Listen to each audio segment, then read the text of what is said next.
Comment s'appuyer sur la recherche en éducation pour éclairer sa pratique professionnelle?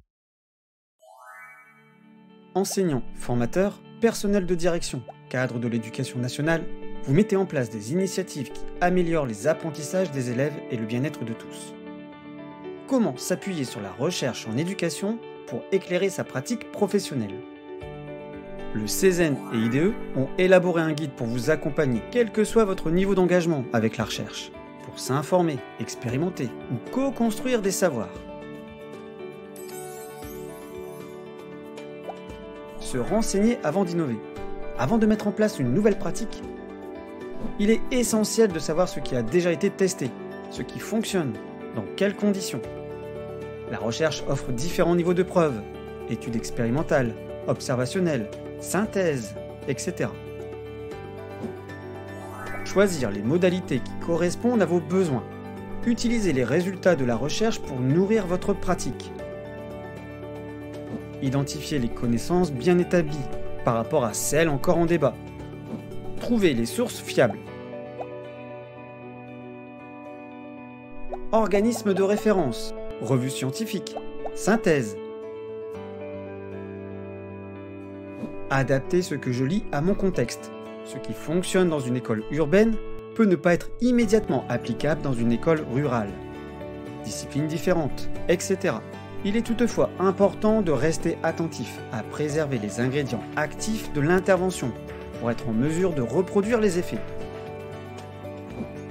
Apprécier les résultats de son action, c'est-à-dire conduire des observations, des mesures et potentiellement une mini-expérimentation dans votre classe, ou vous inspirer des méthodes scientifiques tout en les adaptant au contexte et aux possibilités qui sont les vôtres en l'absence d'une équipe de recherche. Pour cela, vous devrez identifier le problème à résoudre, définir les objectifs attendus, quels résultats, chez quels élèves, sur quelle durée, identifier des solutions potentiellement efficaces, pratiques ayant fait leurs preuves, pratiques testées par mes collègues et dont ils sont satisfaits, pratiques innovantes, inspirées des résultats de la recherche. Choisir des indicateurs fiables, des outils de mesure appropriés.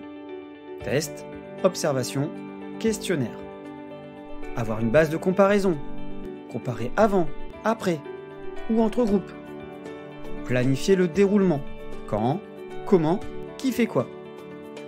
Mettre en œuvre l'intervention pédagogique.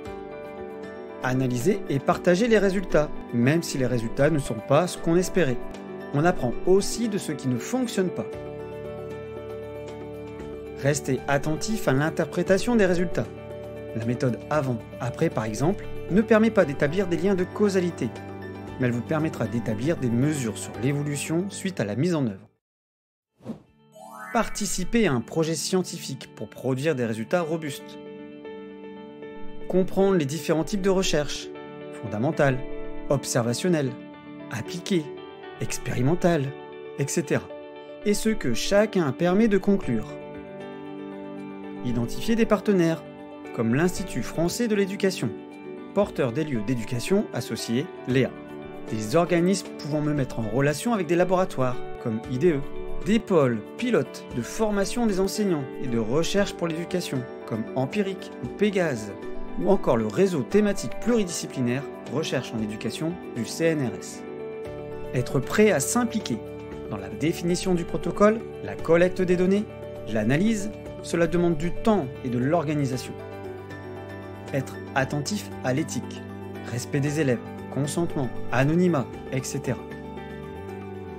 En conclusion, mettre la recherche au service de sa pratique, c'est faire un pas de côté, prendre le temps de s'interroger, de tester, d'ajuster.